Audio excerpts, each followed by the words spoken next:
تعالوا هنعمل احلى ستريبس كريسبي في البيت من غير مجهود ولا تكاليف كتير وبطعم مليان نكهات. يلا بينا نقول بسم الله. انا دايما بحب اجيب الفراخ كاملة كده وانا اقطع حجم الستريبس زي ما انا عايزة. هبدأ اقطعه شرايح الحجم المناسب ليكي براحتك.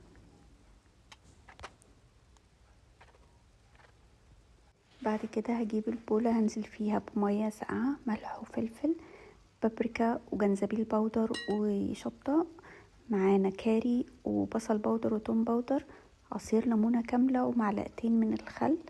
هقلب الكلام ده كويس قوي وهبدأ انزل بقطع الستريبس في الخلطة دي واغطيها واسيبها في التلاجة مش اقل من 4 ساعات. هنجهز مع بعض الطبقة الخارجية اللي هنعمل فيها الستريبس. كوباية من الدقيق، ربع معلقة من البيكنج باودر، معلقة ونص من النشا، معلقة من الكاري، معلقة من البابريكا، معلقة من الجنزبيل البودر، هنضيف ملح، ربع معلقة من البصل باودر والثوم باودر، شطة اختياري وكزبرة، وهنقلب الخليط ده كويس.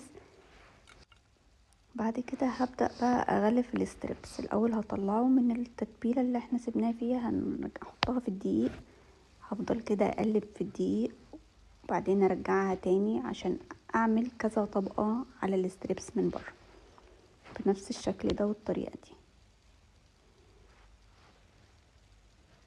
هخلص كل الكمية بقى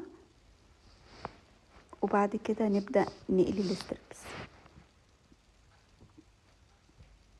عايزين يبقى شكله كده من بره.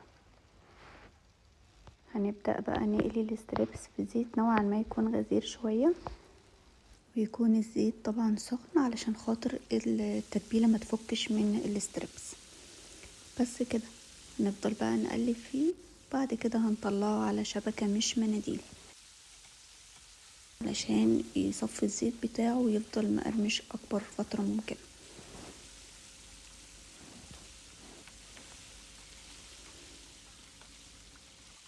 لو عجبتكم بقى الطريقة بتاعتي في الستريبس متنسوش اللايك والاشتراك علشان يوصل لكم كل جديد. بالهنا والشفا.